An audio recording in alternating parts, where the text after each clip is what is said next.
Pagi hari ini saya akan sharing sebuah pengajaran firman Tuhan dengan saudara. Saya pikir pengajaran firman Tuhan ini penting untuk kita dengar. Penting dalam kehidupan masa-masa sekarang untuk kita pahami dan mengerti ini. Supaya apa?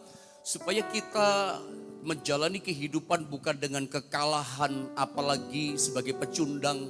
Setiap kali kita hadapi masalah yang kelihatan di depan kita ngeper, kita jadi takut. Seringkali kita belum jadi putus asa. Bahkan tidak sedikit orang Kristen jalani masalahnya, hadapi masalah dengan frustasi. Dia tertekan, terintimidasi dengan keadaan. Mungkin salah satunya dia kurang memahami apa yang dikatakan firman Allah ini. Makanya saya pikir pengajaran yang dilepaskan pada pagi ini itu penting buat kehidupan iman kita. Supaya kita berkemenangan. Karena destiny kekristenan kita, Tuhan akan membawa kita dari satu kemenangan kepada kemenangan. Dari satu kemuliaan kata Alkitab, kata Korintus, sampai kepada kemuliaan yang lebih besar. Dan di depan masih ada lebih besar lagi kemuliaan yang Tuhan percayakan dalam hidup kita. Pagi ini saya mau berikan tema firman Tuhan, saya mau bicara tentang melihat dengan cara pandang Tuhan. Mari kita sama-sama buka ayatnya dalam 2 Korintus pasal yang keempat ayat yang ke-18 saudara ya. 2 Korintus pasal 4 ayat 18, mari Bapak Ibu Saudara kita membaca ayat ini secara bersama-sama ya. 1, 2, dan 3. Sebab kami tidak memperhatikan yang kelihatan, melainkan yang tak kelihatan. Karena yang kelihatan adalah sementara, sedangkan yang tak kelihatan adalah kekal. Saya boleh baca ulang sekali lagi, tolong Anda perhatikan. Ayat ini di screen saudara dibilang begini. Rasul Paulus yang menasihati berkata kepada jemaat yang ada di kota Korintus. Sebab kami, kata Paulus, dia gambarkan dirinya. Sebab kami tidak memperhatikan yang kelihatan. Dia kasih teladan, contoh. Melainkan yang tak kelihatan. Apalagi dikatakan karena yang kelihatan adalah sementara. Sedangkan yang tak kelihatan adalah kekal. Paulus dalam ilham Roh Kudus, dalam pewahyuan Roh Allah, dia berkata, dia mengajar kepada kita untuk kita orang-orang beriman yang percaya kepada Tuhan, untuk kita lebih fokus ya, untuk kita lebih memperhatikan yang tak kelihatan daripada yang kelihatan.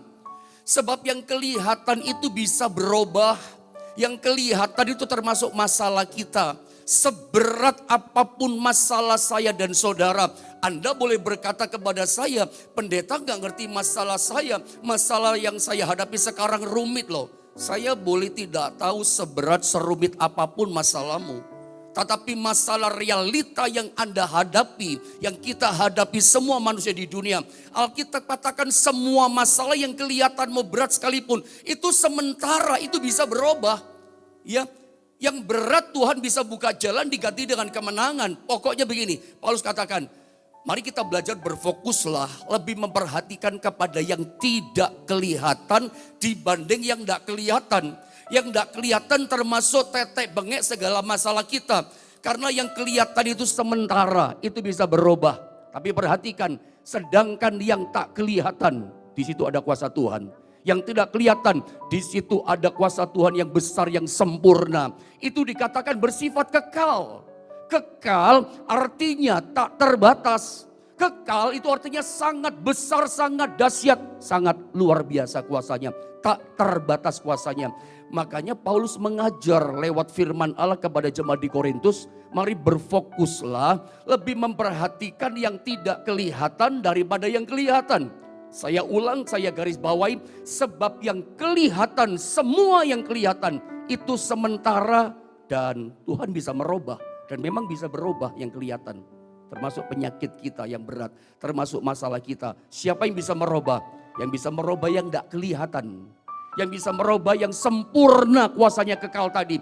Itu bisa merubah yang sementara yang ada di dunia ini. Termasuk kehidupan kita dan masalah kita. Apakah selama ini kita menyadari lewat firman Allah ini dari ayat yang berkata sebab kami tidak memperhatikan yang kelihatan melainkan yang tidak kelihatan. Sebab yang kelihatan sementara, yang tidak kelihatan bersifat kekal. Dari kalimat-kalimat yang dikatakan Paulus dalam pewahyuan Roh Kudus, apakah selama ini kita pernah merenungkan, berpikir bahwa kehidupan kita di dunia ini sesungguhnya disadari atau tidak, dimengerti atau tidak di antara kita? Alkitab yang katakan, bukan saya yang berkata, bahwa sesungguhnya kita ini hidup di dua alam. Yang pertama adalah alam yang kelihatan. Alam yang kelihatan itu maksudnya alam yang nyata, alam yang realita. Semua yang kita bisa lihat dengan kasat mata kita, itu alam kelihatan. Gunung, termasuk masalah kita, termasuk sakit kita tuh kelihatan. Apa saja yang realita bisa kelihatan mata kita itu alam kelihatan. Yang kedua adalah alam yang tidak kelihatan. Namanya adalah alam roh. Saya ulang, firman yang berkata kepada kita bahwa ternyata kita hidup di dua alam. Alam yang kelihatan, alam nyata, alam realita. Yang kedua adalah alam yang tidak kelihatan.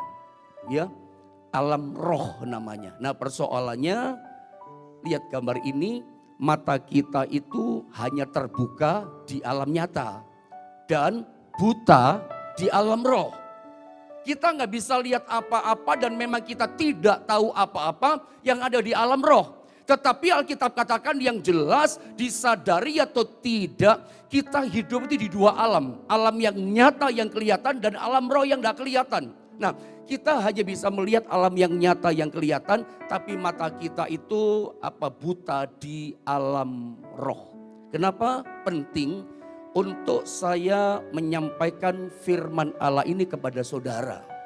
Karena saya melihat hari-hari ini, di masa-masa ini, saya banyak melihat orang-orang yang dalam kesulitan yang dia hadapi, kesukaran-kesukaran yang terjadi dalam hidupnya, membuat dia terintimidasi melihat realita kenyataan yang terjadi di depan matanya. Saya boleh ulang ya. Kenapa saya harus menyampaikan firman Allah ini kepada saudara? Sebab saya hari-hari ini banyak memperhatikan, melihat termasuk kehidupan orang-orang percaya kepada Tuhan. Hidupnya dalam kesukaran dan terintimidasi dengan masalah yang dia lihat di depan hidupnya, di depan matanya. Terintimidasi dengan yang dilihat. Alam realita. Ya, saya kalau boleh kasih gambaran saja kepada saudara. Ini yang seringkali terjadi pada kita. Saya ingat cerita sedikit, mungkin juga saya pernah cerita sama saudara, ya. Kalau saya ingat mundur sekitar 21 atau 22 tahun yang lalu, mundur ke belakang begitulah. Ketika saya mulai masuk kota Jombang, karena saya tadinya berasal dari kecamatan Kecamatan Jombang, tinggal bersama orang tua saya. Lalu saya menikah, lalu kontrak rumah di Jombang. Ketika saya awal masuk kota Jombang, tujuannya apa? Ya merintis pelayanan. Tahukah saudara, saya cerita sedikit pengalaman saya melihat dengan mata jasmani, realita nyata di kota Jombang. Tahukah saudara, ketika saya dengan istri melihat kota Jombang, mau buka pelayanan merintis, yang saya lihat secara jasmani, waduh gak mungkin ini.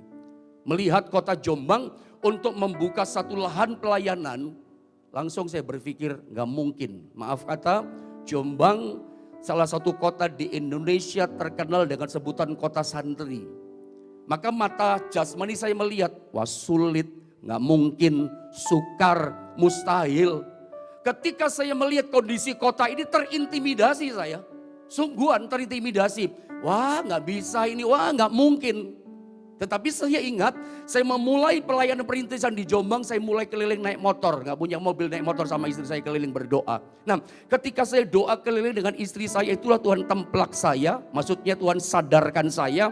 Seperti Tuhan berkata kepada saya, begini, kenapa kamu tidak melihat dengan cara aku melihat? Kenapa cara pandangmu bukan pakai cara pandangku? Sebab dengan mata jasmani saya yang melek melihat kondisi kota Jombang, ngeper saya, gentar saya, takut saya. Hati saya berkata sukar, sulit, mustahil, terintimidasi roh saya. Jadi mati roh saya, gak berkobar roh saya, saudara. Padahal kita makhluk roh, jadi mati roh kita gara-gara yang kita lihat. Karena memang semua tindakan kita tergantung yang kita lihat. Bahkan saya berani katakan semua kata-kata yang meluncur dari mulut kita, itu semua ditentukan dari yang kita lihat. Betul tidak? ketika kita melihat ketakutan, sesuatu yang menakutkan kita, wow gitu kita takut. Mulut ngomong bagaimana? Nanti kita lihat dalam firman Allah. Saya tunjukkan, semua tergantung yang kita lihat. Makanya mulut kita berkata takut, sukar, sulit segala macam. Saya ingat itu. Makanya Tuhan tegur saya, sadarkan. Kenapa kamu gak melihat? Itu kata-kata masih segar di roh saya. Masih ingat tuh kata-kata urapan itu. Ya. Kenapa kamu gak memandang dengan cara pandang saya? Saya robah itu. Saya mulai mengimani. Saya mulai memandang dengan alam yang gak kelihatan di alam roh. Ada Tuhan yang kekal kuasanya dan sempurna. Gitu. Dan itu yang terjadi hari ini saya alami. Mengalami terobosan ilahi, mengalami pertolongan-pertolongan Tuhan yang ajaib dalam kehidupan saya. Makanya tadi 2 Korintus pasal 4 ayat 18, kalau boleh multimedia coba tolong munculkan sekali lagi ayat ini ya. Sama-sama kita baca ulang sekali lagi ayat ini saudara. 1, 2, 3. Sebab kami tidak memperhatikan yang kelihatan, melainkan yang tak kelihatan. Karena yang kelihatan adalah sementara, sedangkan yang tak kelihatan adalah kekal. Yang tak kelihatan itu kekal, sempurna kuasanya. Jadi sebab kami tidak memperhatikan, garis bawahi, perhatikan kata memperhatikan.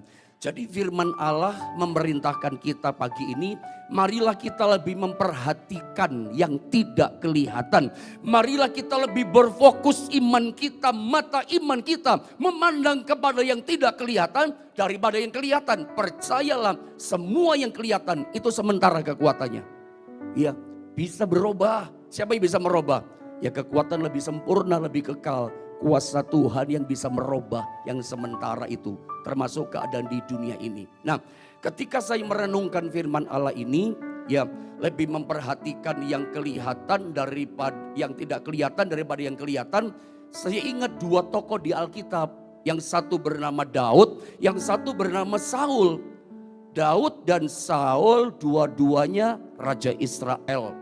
Dua-duanya saya pikir memulai langkahnya dengan anugerah Tuhan yang luar biasa. Dianugerahkan jadi raja. Saul dipercayakan jadi raja. Daud begitu juga jadi raja. Tetapi ada 2 perbedaan sangat mencolok di antara 2 raja Israel. Yang satu bernama Saul. Saul itu dia selalu hanya memperhatikan hal-hal yang kelihatan. Fokusnya dia, perhatiannya Saul itu hanya melihat yang kelihatan saja. Sedangkan Daud, ada baca kisah-kisah kehidupan daripada Daud. Daud itu orangnya lebih memperhatikan hal-hal yang tidak kelihatan. Fokusnya lebih melihat, percaya kepada hal yang tidak kelihatan. Bertolak belakang dengan yang namanya Saul. Satu contoh, ketika Goliat 40 hari, 40 malam ya. Pagi sore dia mengintimidasi, dia teriak-teriak kepada bangsa Israel. Dengan suara yang besar, dengan suara yang serak dan parau. Dia nantangin Israel, siapa di antara kamu yang berani hadapi aku? Kalau aku kalah berarti Filistin kalah. Siapa pahlawan perangmu? Siapa yang berani hadapi aku? Kalau kamu kalah ya Israel kalah. Gak ada yang berani, termasuk sang Raja Saul. Saudara, Daud kenapa gak takut hadapi yang namanya Goliat? Padahal Goliat yang sama. Goliat yang dilihat oleh Saul, dilihat oleh kakak-kakaknya Daud, dilihat oleh pahlawan-pahlawan gagah berani dari bangsa Israel. Itu Goliat yang sama yang juga dilihat oleh Daud. Goliat yang sama, orang yang sama. Tetapi kenapa semua orang Israel, termasuk pahlawan-pahlawan Israel, termasuk Saul ketakutan? Takut, mereka sembunyi di balik kemah. Mereka memandang melihat yang namanya Goliat itu raksasa. Mereka memandang Goliat itu mesin pembunuh, monster pembunuh yang mengerikan. Semuanya takut. Kenapa takut? Semua ditentukan dari yang kita lihat. Tetapi beda, melihat yang kelihatan saja. Semua di dunia ini termasuk kita orang percaya, begitu mata iman kita nggak lihat yang nggak kelihatan. Selalu yang kita lihat kesukaran di depan mata. Yang kita lihat hanya masalah yang kelihatan di depan kita. Takut kita, cemas kita, terintimidasilah kita dalam kesukaran itu. Itu yang terjadi hari-hari ini. Ada banyak orang percaya, ada banyak orang hari-hari ini mengalami kehidupannya terintimidasi seperti Saul dan bangsa Israel. Menghadapi raksasa yang namanya Goliat. Masalah kita berubah jadi raksasa karena kita melihat di depan mata kita. Kita nggak melihat yang nggak kelihatan itu Tuhan kuasanya besar. Beda dengan Daud. Daud juga melihat Goliat itu besar sebetulnya. Tapi mata imannya, cara pandangnya Daud. Dia melihat di belakang Goliat yang raksasa, ada yang kuasanya lebih besar daripada raksasa. Ada Tuhan yang lebih raksasa besarnya. Dia lihat itu Tuhan yang lebih berkuasa. Itu Daud. Makanya Daud gak takut. Lihat ayat ini saudara. 1 Samuel 17 ayat 45 sampai 47. Saya baca 45 ya.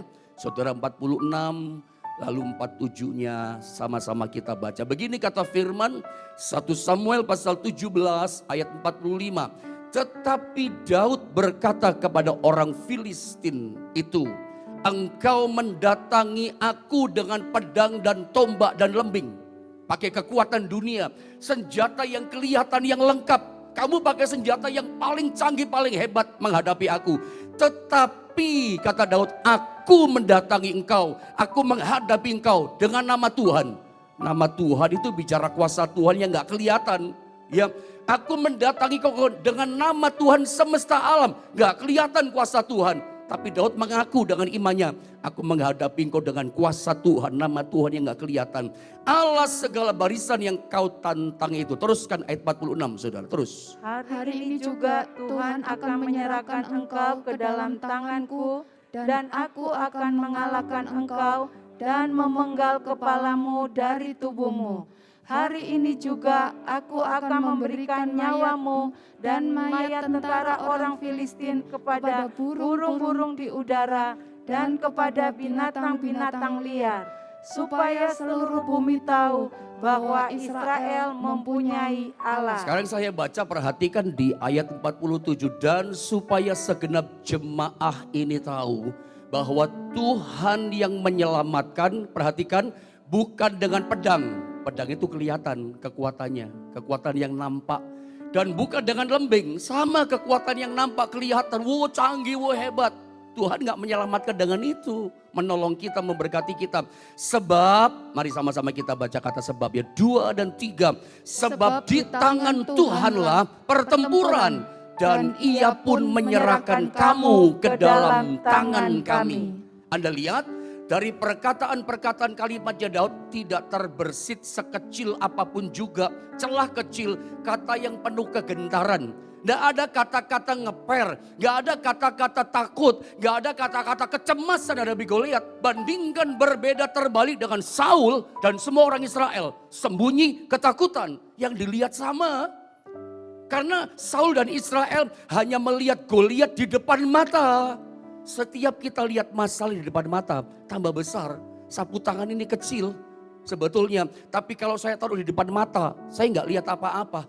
Kamera di depan saya nggak lihat, televisi nggak di depan. Saya cuma lihat sapu tangan, tertutup tuh mata saya. Tambah gede sapu tangan ini. Ya, makanya setiap kali kita lihat masalah di depan mata jadi besar tuh masalah. Jadi takut kita. Kita seperti nggak lihat jalan keluar gitu. Itu yang terjadi pada Daud. Dia melihat yang gak kelihatan. Kita mesti melatih roh kita. Karena kita makhluk roh yang punya jiwa tinggal dalam tubuh. Kita bukan makhluk yang mempunyai roh. Kita makhluk roh. Anda mesti bedakan. Adalah sebuah statement yang salah kalau kita orang Kristen berkata, saya ini adalah manusia yang mempunyai roh. Kita bukan mempunyai roh, kita makhluk roh. Yang punya jiwa. Jiwa ini suka bikin kita takut.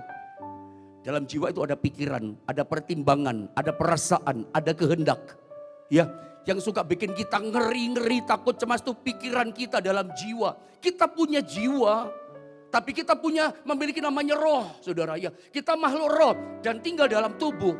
Kadang-kadang tubuh ini juga yang suka membuat kita malas datang kepada Tuhan dan sebagainya. Mungkin lain waktu kita bicara itu. Tapi kita memang makhluk roh, saudara ya. Karena kita diciptakan segambar serupa dengan Allah. Cuman bedanya Allah itu adalah roh yang tidak punya tubuh. Kita makhluk roh yang diciptakan Allah punya tubuh. Nanti satu kali, maaf ya, ketika kita mati, yang sesungguhnya kita makhluk roh. Roh ini tinggalkan tubuhnya. Roh nggak mempertahankan tubuhnya, nangis-nangis. Loh tubuhnya kemana? Dikubur. Yang kita sesungguhnya kembali kepada Tuhan karena kita makhluk roh. Anda mesti paham. Saya ingin tanamkan kepada saudara pagi ini, makanya cara pandang kita, cara pandang Tuhan, memandang Tuhan yang tidak kelihatan, disadari atau tidak kita hidup di dua alam. Alam yang nyata, alam kelihatan, ada alam yang kedua, alam roh. Latih roh kita, setiap apapun kita hadapi, ingat saya adalah makhluk roh yang punya jiwa tinggal dalam tubuh. Hadapi masalah, pandang di alam roh yang tidak kelihatan. Ada kuasa Tuhan yang sempurna yang sanggup tolong kita. Oh, itu butuh dilatih roh kita berkobar. Ya, kita makhluk roh, saudara ya. Dan itu membuat Daud berbeda sama yang lain. Saya berharap Anda bisa menangkap ini firman dan menjadikan kita anak-anak Tuhan. Orang-orang percaya yang beriman memang berbeda generasi gereja masa depan. Kita ingat, kita makhluk roh. Beda sama dunia. Kita makhluk roh diciptakan segambar dengan alam. Punya jiwa tapi tinggal dalam tubuh. Makanya karena kita makhluk roh, harusnya kita bisa melihat dengan mata iman percaya ada Tuhan yang besar. Saya mau kasih contoh yang lain yang sering saya kasih gambaran sama saudara. Tapi kisah ini bagus loh kita pelajari dalam 2 Raja-Raja pasal 6 ayat 17. Mungkin saya bisa minta tolong ayat 15 boleh ditampilkan multimedia biar jelas ya jemaat yang di YouTube maupun di Facebook yang sedang melihat ini ibadah pagi ini. 2 Raja-Raja pasal 6 ayat 15 bolehkah ditampilkan? Saya baca ya. Ketika pelayan abdi Allah bangun pagi-pagi, Gehazi ini kayaknya ya, dan pergi keluar, maka tampaklah suatu tentara dengan kuda dan kereta ada di sekeliling kota itu. Di seluruh gunung, di rumahnya siapa namanya, Pondok Nabi, itu dikepung sama tentara Aram. Lalu berkatalah bujang itu kepadanya, kepada Nabi Elisa, celakalah Tuanku, celaka Tuanku. Ya, kenapa dia berkata celaka? Kok mulutnya ngomongnya negatif?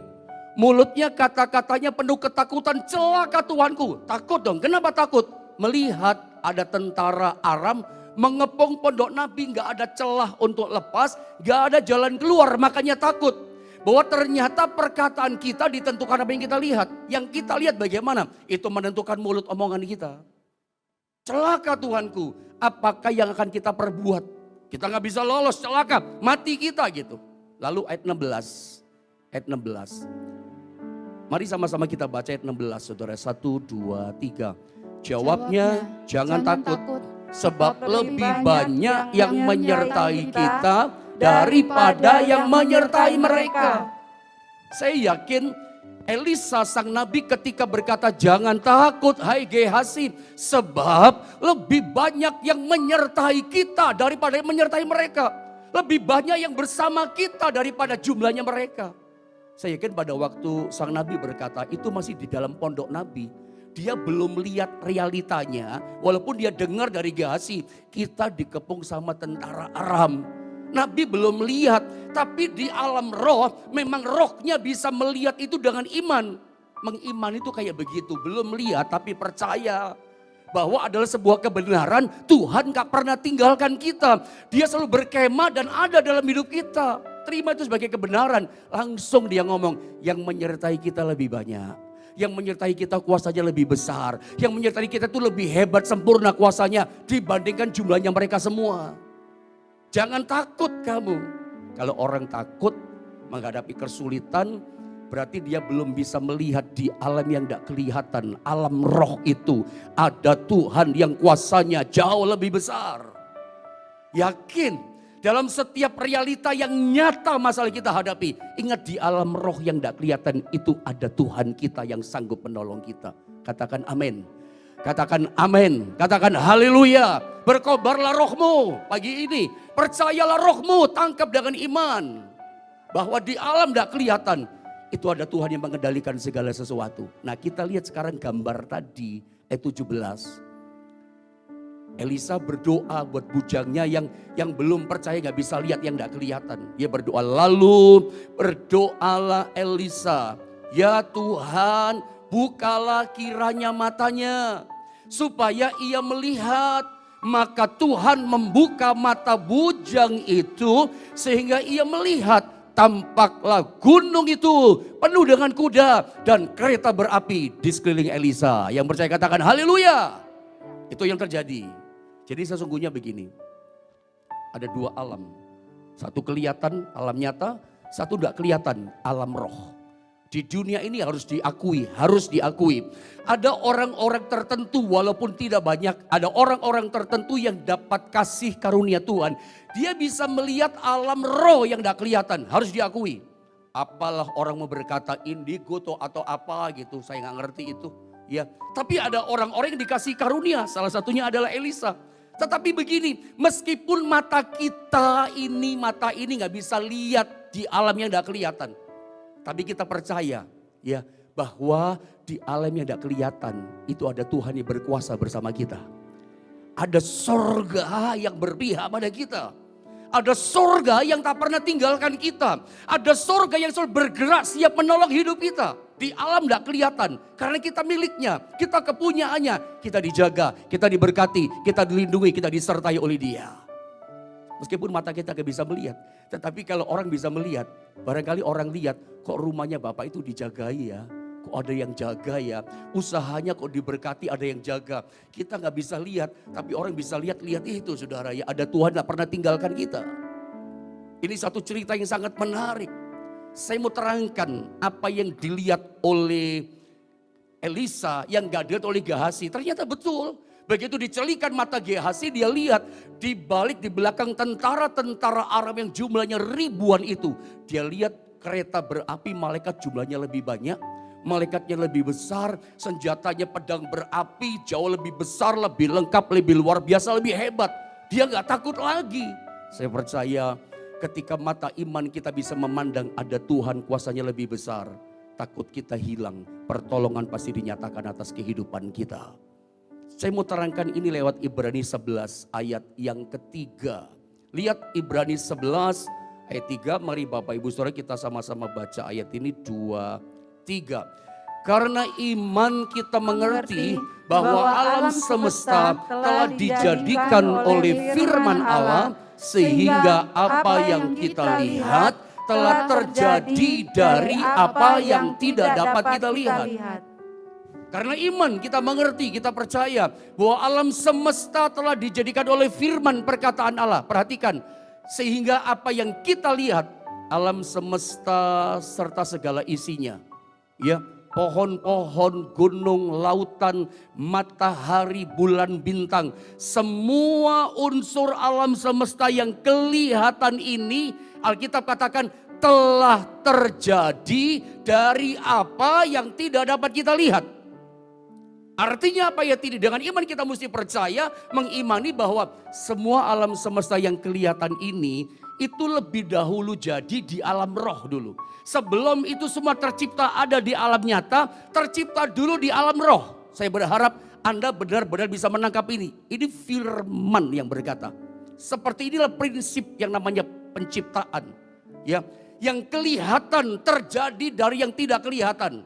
Atau bolehlah, setujulah saya. Walaupun gak sesuai kalimat firman. Ada yang mengatakan alam semesta diciptakan dari yang tidak ada menjadi ada. Ini yang ada tadinya gak ada. Tapi sebetulnya bahasa yang tepat ini. Yang kelihatan terjadi dari yang tidak kelihatan. Terciptanya yang kelihatan itu terciptanya lebih dulu di alam yang gak kelihatan. Di alam roh dulu kelihatannya. Adanya, saudara ya. Jadi semua, saya kasih contoh deh ayat ini. Di sebuah kisah ini, lihat Keluaran 17 ayat 10 sampai 13. Mungkin saya gak terangkan terlalu panjang, saya baca langsung saja ayatnya. Perang melawan orang Amalek ini. Coba lihat ayatnya ya. Agak kecil ya, tapi saya baca ya. Lalu Yosua melakukan seperti yang dikatakan Musa kepadanya dan berperang melawan orang Amalek. Tetapi Musa, Harun dan Hur telah naik ke puncak bukit. Kok enak ya? Yosua perang di bawah, Harun, Hur sama Musa naik ke bukit. Ngapain? Berdoa, angkat tangan kepada Tuhan. Kita lihat. Dan terjadilah apabila Musa mengangkat tangannya, lebih kuatlah Israel. Yosua gak ngerti itu di bawah. Kok menang ya? Ada yang angkat tangan berdoa minta tolong sama Tuhan. Tapi Yosua di bawah gak tahu. Tapi Musa tahu. Ya, tetapi apabila ia menurunkan tangannya, capek berdoa tangannya naik terus, lebih kuatlah Amalek. Anda lihat ya di sini mulai nangkep ya. Maka penatlah tangan Musa capek, sebab itu mereka mengambil sebuah batu diletakkanlah di bawahnya supaya ia duduk di atasnya. Harun dan Hur menopang kedua belah tangannya, seorang di sisi yang satu, seorang di sisi yang lain, sehingga tangannya tidak bergerak sampai matahari terbenam. Sama-sama kita baca 13, 2, 3. Demikianlah Yosua mengalahkan Amalek dan rakyatnya dengan mata pedang. Demikianlah Yosua mengalahkan Amalek dan rakyatnya dengan mata pedang. Coba kalau Anda dan saya jadi Yosua, bisa sombong nggak? Oh, bisa jadi sangat sombong. Kita berpikir seperti Yosua berpikir barangkali, kalau ndak ada aku, Amalek nggak bisa kalah. Kalau ndak ada aku, Amalek nggak mungkin bisa dikalahkan.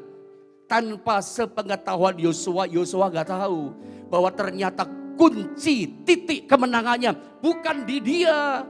Peperangan bukan di dia kemenangannya. Kemenangannya terletak di atas bukit, ada Musa yang berdoa. Jadi kemenangan yang dibawa itu ternyata menangnya di alam roh dulu. Di alam yang tidak kelihatan dulu. Jadi kalau saudara mau merubah kemenanganmu masalahmu hari ini, robah dulu di alam roh. Saudara nangkap maksud saya? Perangi dulu di alam roh. Robah masalahmu di alam roh. Engkau sakit hari ini, bagaimana terima kesembuhan? Tercipta kesembuhan itu di alam roh dulu. Yang kelihatan sekarang itu terciptanya dari yang tidak kelihatan. Lihat prinsip penciptaan tadi. Itu firman loh yang berkata, bukan saya. Dan itu terjadi pada peperangan melawan Amalek. Yang di bawah menang realita itu ditentukan di alam roh. Musa ngerti itu. Dia perangi di alam roh. Anda sekarang tahu bagaimana merubah bisnismu, merubah duniamu, merubah usahamu, atau merubah setiap masalah yang mengintimidasi kita. Ingat kisah tentang siapa namanya, Daniel. Ketika dia berdoa, doanya sebetulnya dijawab, itu Daniel pasal 10, coba Anda baca di rumah ya. Hari pertama udah dijawab. Tapi ternyata hari ke-21 baru malaikat Gabriel datang kepada dia. Sebetulnya Daniel, doamu dijawab sejak hari pertama. Tapi ketika aku mau memberikan jawaban diperintahkan Tuhan kepadamu hari pertama. Itu penghulu Persia, kalau gak salah pangeran Persia. Kuasa kegelapan yang berkuasa di Persia menghalangi aku, memerangi aku. Sehingga sampai butuh bantuan malaikat perang. Panglima perang sorga yang bernama Mikael membantu Gabriel. Sehingga ketika terjadi peperangan dengan penghulu Persia antara Mikael dengan Gabriel, dengan Mikael dengan penghulu Persia itu, Gabriel tinggalkan itu, hari ke-21 datang kepada namanya Daniel. Di alam sana ada yang menghalangi di alam roh. Kenapa doa kita gak dijawab? Di alam roh ada sesuatu. Ayat yang terakhir, dengan cepat ayat yang terakhir. Lihat Matius 12. Saya baca ya. 28-29. Ini supaya Anda punya pemahaman. Tetapi jika aku mengusir setan dengan kuasa roh Allah, alam roh, maka sesungguhnya kerajaan Allah sudah datang kepadamu. Atau bagaimanakah orang dapat memasuki rumah seseorang yang kuat, ya, dan merampas harta bendanya apabila tidak diikatnya dahulu. Setan punya kekuatan mesti diikat, ya. Sesudah diikatnya barulah dapat yang merampok rumah itu. Ini bicara tentang kekuatan yang di alam sana mesti dipatahkan, diikat dulu, ya. Kita mau belajar lewat firman Tuhan ini bahwa kalau orang yang selalu berpikir logik, semua mesti dikaitkan sama logika. Kalau nggak sesuai dengan logika, dia nggak percaya. Orang yang logik, semua logika, dia akan berkata setan tidak ada. Kalau orang berkata setan tidak ada, jangan-jangan dia juga berkata Tuhan tidak ada. Kalau dia berkata Tuhan tidak ada, jangan-jangan dia berkata neraka tidak ada, sorga tidak ada. Saya mau bilang, senyata neraka itu ada, sorga itu ada. Tuhan ada, setan itu penghalang. Ya, kenapa akhirnya Yosua mengalami kemenangan? Di alam roh ada seorang bernama Musa berdoa memerangi di alam roh. Dan jadi untuk merubah satu kemenangan, menang dulu di alam roh. Doa itu penting ya ternyata. Dan saya percaya lewat doa pagi ini, Tuhan kasih kemenangan kepada kita luar biasa. Bangkitkan rohmu. Bahwa kunci kemenangan kita, mari kita pakai cara pandang Tuhan yang tidak kelihatan. Kita bisa rubah yang kelihatan ini. Ketika roh kita kuat bisa merubah di alam tidak kelihatan. Ingat di tempat yang tidak kelihatan kita gak bisa lihat dengan mata kita. Ada Tuhan, ada janji Tuhan yang pasti digenapi dalam hidup kita. Kalau umatnya ditolong, Elisa menang, saya percaya kita pun diberikan kemenangan oleh Tuhan.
kasih buat pagi ini. Terima kasih buat kebenaran firman Allah yang mengajar kami. Yang Tuhan percayakan tertabur di hati kami, di roh kami. Biarlah firman yang berkuasa, firman yang hidup menggelorakan roh setiap kami. Membangkitkan roh kami, mengobarkan roh kami bergelora, berkobar-kobar menyala ikut Tuhan. Bahwa biar kami belajar memandang dengan cara pandang Tuhan. Bukan sekedar memandang yang di depan kami yang nyata realita itu. Tapi dalam setiap kenyataan yang kami hadapi, apakah itu sakit penyakit, apakah itu kesukaran, kesulitan, masalah yang berat. Kami bisa merubah dengan cara dahulu merubah di alam roh. Kami memandang di alam roh, memandang Tuhan. Semua akan tercipta di alam roh. Seperti yang terjadi pada Ayub. Seperti tidak apa-apa di dunia. Padahal di alam roh yang tidak kelihatan. Ada pembicara di alam roh antara iblis dengan Tuhan. Sehingga semuanya berubah di alam yang nyata. Kami percaya bagi kami berdoa di tempat yang tidak kelihatan ada Tuhan yang dahsyat. Ada roh Allah yang berkuasa menolong kami umat-Mu. Apapun masalah kami dihancurkan, dikasih kemenangan. Yang tertutup terbuka dalam nama Yesus. Bahkan di alam roh kami berkata memberkati dalam nama Yesus. Kesembuhan terjadi. Kesembuhan kami terima. Berkat kami terima. Pemulihan kami terima. Pintu yang tertutup kami terima sudah terbuka dalam nama Yesus. Biar kami belajar memandang dengan cara pandang Tuhan yang besar. Kami terbatas, kami nggak mampu. Tapi kami punya Tuhan yang terbatas. Sehingga perkataan kami perkataan pengharapan. Perkataan kami perkataan iman, bukan perkataan kelemahan. Bangkitkan roh iman setiap umat-Mu. Berkati semua yang ada. Sehingga masa-masa ini kami bukan terintimidasi oleh ketakutan.